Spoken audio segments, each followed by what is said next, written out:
ایک 7 سال کا بچہ اپنے والد اور چاچا کی بندوقیں اٹھا کر کھیتوں میں چھپا دیتا تھا۔ ایک دن اس کے چاچا نے اس کو پکڑ لیا اور پوچھا، یہ تم کیا کر رہے ہو؟ تو اس بچے نے جواب دیا، چاچا بندوقیں بو رہا ہوں، اور ایک دن اس کھیت سے اتنی بندوقیں نکلیں گی کہ اس سے ڈھیر سارے انگریزوں کو ماروں گا۔ یہ بچہ کوئی عام بچہ نہیں تھا۔ اس بچے نے برِ صغیر پاک و ہند میں انگریزوں کی غلامی سے آزادی کے لیے اپنی جان کا نذرانہ پیش کر کے ایک تاریخ رقم کی تھی۔ اس بچے کا نام بھگت سنگھ تھا۔ آج ہم آپ کو جدوجہد آزادی کے اسی عظیم انسان کے بارے میں بتائیں گے۔ انگریزوں سے جنگ آزادی کا زمانہ تھا۔ سال 1907 کا تھا، مہینہ ستمبر کا۔ پنجاب کے ایک چھوٹے سے گاؤں میں سردار کشن سنگھ کے گھر ایک بچہ پیدا ہوا۔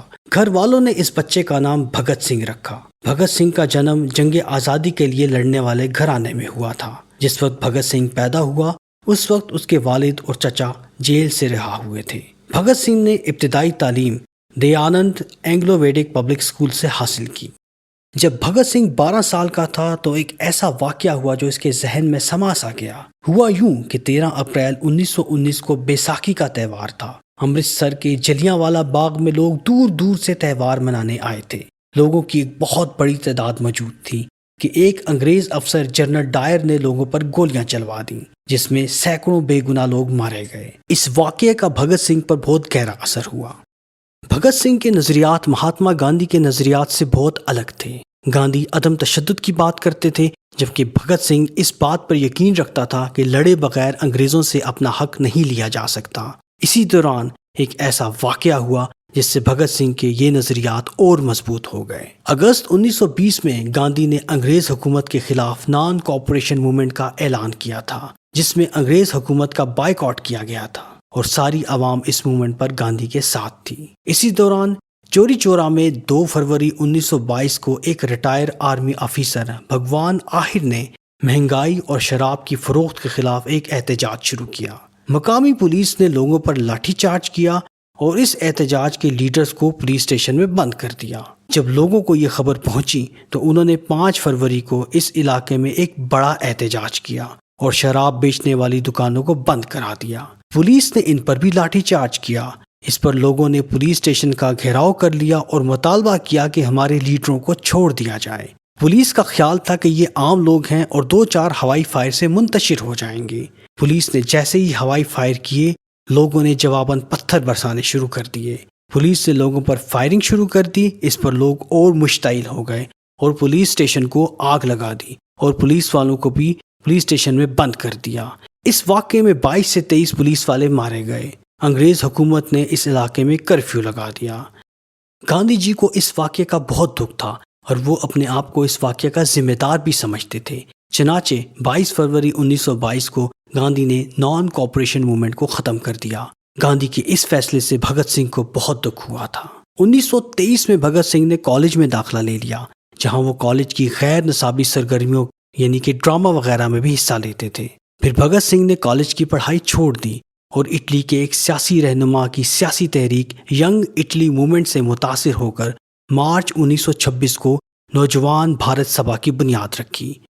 انہی دنوں انگریز حکومت نے ٹرین لوٹنے کے جرم میں آزادی کے لیے لڑنے والوں رام پرساد بسمل اور ان کے 5 دوستوں کو پھانسی کی سزا دے دی۔ اس واقعے سے بھگت سنگھ کو اتنا دکھ ہوا کہ انہوں نے اپنی تحریک نوجوان بھارت سبھا کو پنڈت چندر شیکھر آزاد کی پارٹی ہندوستان ریپبلک ایسوسی ایشن میں ضم کر لیا اور اس کا نیا نام ہندوستان سوشلسٹ ریپبلک ایسوسی ایشن رکھ دیا۔ اس پارٹی میں کئی اہم رہنما تھے، جن میں چندر شیکھر آزاد، رام پرساد بسمل، شہید اشفاق اللہ خان، سکھ دیو اور راج گرو وغیرہ شامل تھے۔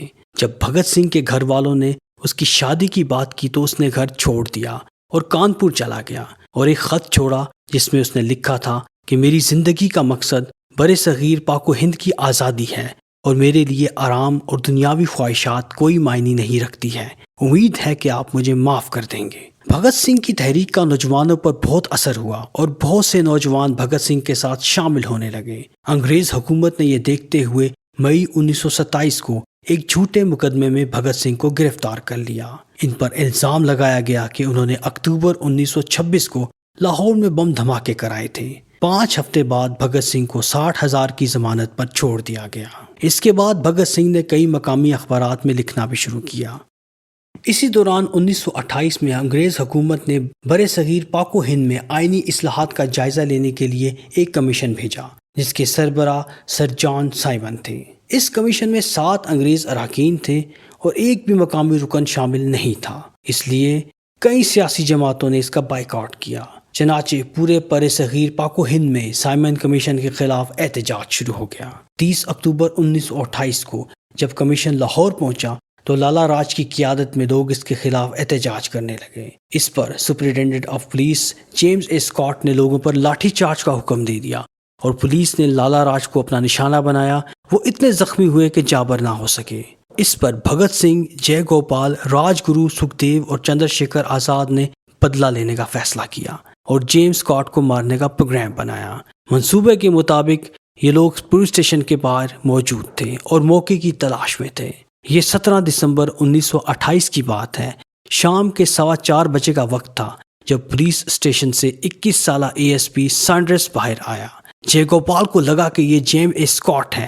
اس نے اشارہ کیا تو راج گرو نے ایک گولی سینڈرس کے سر میں مار دی اور بھگت سنگھ نے بھی 3-4 گولیاں ماری اور بھاگنے لگے۔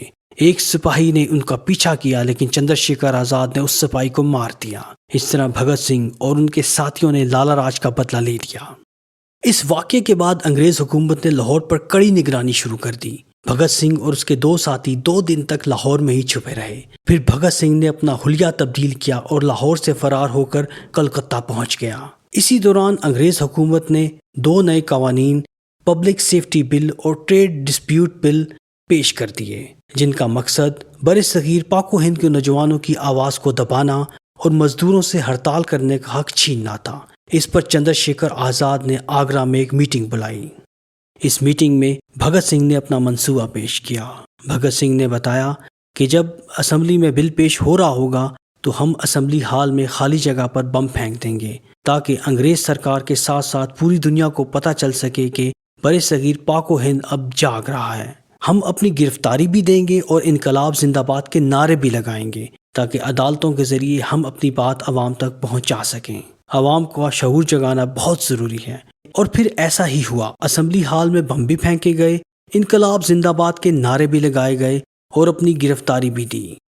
گرفتار ہونے کے بعد بھگت سنگھ اور بتوکیشور دت کو جس جیل میں رکھا گیا، وہاں بھگت سنگھ نے دیکھا کہ وہاں انگریز قیدیوں کے مقابلے میں مقامی قیدیوں کے لیے کوئی سہولت نہیں تھی۔ قیدیوں کا لباس کئی روز سے بدلا نہیں گیا تھا، کھانے پینے کا انتظام بہت خراب تھا، باورچی خانے میں چوہے اور لال بیگ دوڑ رہے تھے، یہاں تک کہ پڑھنے لکھنے کے لیے کاغذ، قلم اور اخبار کی سہولت بھی نہیں تھی، جبکہ اسی جیل میں انگریز قیدیوں کو ساری سہولیات میسر تھیں۔ اس پر بھگت سنگھ نے کہا کہ قانون سب کے لیے ایک ہے، تو جب تک ان کو یہ سہولیات نہیں ملتی وہ کھانا نہیں کھائیں گے۔ چنانچہ جون 1929 سے بھگت سنگھ نے بھوک ہڑتال کا آغاز کر دیا اور اس میں بٹوکیشور دت بھی ان کے ساتھ تھے۔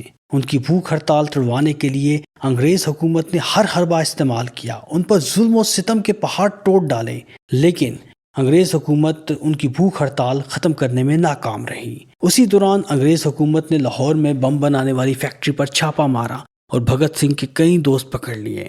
اسی طرح سہارنپور میں بھی کئی کارکنوں کو گرفتار کر لیا گیا۔ پھر بھگت سنگھ کو اپنے ساتھیوں کے ساتھ لاہور جیل میں منتقل کر دیا گیا۔ وہاں ان کے ساتھیوں سکھدیو، راج گرو، جتندر داس نے بھی بھوک ہڑتال شروع کر دی۔ انگریز حکومت نے ان پر بھی بے انتہا تشدد کیا، لیکن حکومت ناکام رہی۔ اسی بھوک ہڑتال کے دوران ان کے ایک ساتھی جتندر داس نے دم توڑ دیا۔ اس نے 63 دن تک کچھ نہیں کھایا تھا۔ اس کی موت کے صدمے نے پورے برِ صغیر پاک و ہند کو ہلا کر رکھ دیا۔ آخر کار انگریز حکومت کو بھگت سنگھ کے مطالبات ماننے پڑے اور 5 اکتوبر 1929 کو بھگت سنگھ اور اس کے دوست بتوکیشور دت نے 116 دن بعد اپنی بھوک ہڑتال ختم کر دی۔ 26 اگست 1930 کو عدالت نے بھگت سنگھ کو دفعہ 129، 302، 4، 6F اور 120 کے تحت مجرم قرار دیا اور 7 اکتوبر 1930 کو بھگت سنگھ، سکھدیو اور راج گرو کو پھانسی کی سزا سنا دی اور باقی کو عمر قید کی سزا سنا دی اور پھانسی کا دن 24 مارچ 1931 مقرر کیا گیا۔ لیکن اس وقت پورے برِ صغیر پاک و ہند میں بھگت سنگھ کے حق میں مظاہرے شروع ہو گئے تھے اور کئی جگہ انگریز حکومت کو دفعہ 144 بھی لگانی پڑی تھی۔ حالات کی کشیدگی کو دیکھتے ہوئے انگریز حکومت نے بھگت سنگھ اور ان کے ساتھیوں کو 23 مارچ کو ہی پھانسی دینے کا فیصلہ کر لیا۔ جیل انتظامیہ جب بھگت سنگھ کو پھانسی دینے کے بارے میں بتانے گئی تو وہ ایک کتاب پڑھ رہے تھے۔ پھر انہوں نے اپنی کتاب چھت کی طرف اچھالی اور کہا، اب چلو۔ پھانسی گھاٹ کی طرف جاتے ہوئے بھگت سنگھ، سکھدیو اور راج گرو بہت جوش میں تھے اور انقلابی گیت گا رہے تھے۔ پھانسی کے تختے پر کھڑے ہو کر انہوں نے انقلاب زندہ باد کے نعرے لگائے۔ وہ بہت پراعتماد تھے، وہ اپنی سرزمین کے لیے قربانی دینے جا رہے تھے۔ حالات کو قابو میں رکھنے کے لیے انگریز حکومت نے دفعہ 144 نافذ کی ہوئی تھی۔ پھر 23 مارچ 1931 کو شام 7:30 بجے ان تینوں کو پھانسی دے دی گئی۔ انگریز حکومت اتنی خوف زدہ تھی کہ پھانسی دینے کے بعد ان کی لاشوں کے ٹکڑے کروا کر بوریوں میں بند کر دیے گئے۔ جیل کی پچھلی دیوار توڑوا دی گئی اور ان بوریوں کو فیروز پور لے جایا گیا، جہاں مٹی کا تیل ڈال کر ان کو جلایا جانے لگا۔ گاؤں کے لوگوں نے جب آگ دیکھی تو وہ وہاں جمع ہونا شروع ہو گئے۔ یہ دیکھ کر سپاہیوں نے جلدی میں جلی لاشوں کے ٹکڑوں کو ستلج ندی میں پھینکا اور بھاگ گئے۔ پھر گاؤں والوں نے ان کی لاشوں کے ٹکڑوں کو اکٹھا کیا اور آخری رسومات ادا کی۔ بھگت سنگھ اور ان کے ساتھیوں نے برِ صغیر پاک و ہند کی آزادی کے لیے اپنی جان کا نذرانہ پیش کیا اور ہمیشہ کے لیے امر ہو گئے۔ ان کی جد و جہد اور قربانی کی بدولت ہی لوگوں میں آزادی کا شعور اجاگر ہوا اور ایک ایسی سوچ نے جنم لیا جس نے آگے چل کر انگریز حکومت کو برِ صغیر سے نکلنے پر مجبور کر دیا۔ بھگت سنگھ اور ان کے ساتھی انقلاب پر یقین رکھتے تھے اور اپنی قربانی کے بعد وہ انگریز راج کے خلاف جد و جہد کی علامت بن گئے تھے۔ اپنی دھرتی کا قرض اتارنے والے اور اس کے لیے کچھ کر جانے والے دنیا میں بہت ہی کم ہوتے ہیں، لیکن پنجاب کی زرخیز زمین نے ایسے بہت سے بیٹے جنم دیے ہیں جنہوں نے اپنے اس فرض کو بخوبی نبھایا ہے۔ 23 سال کے بھگت سنگھ بھی ان میں سے ایک تھے۔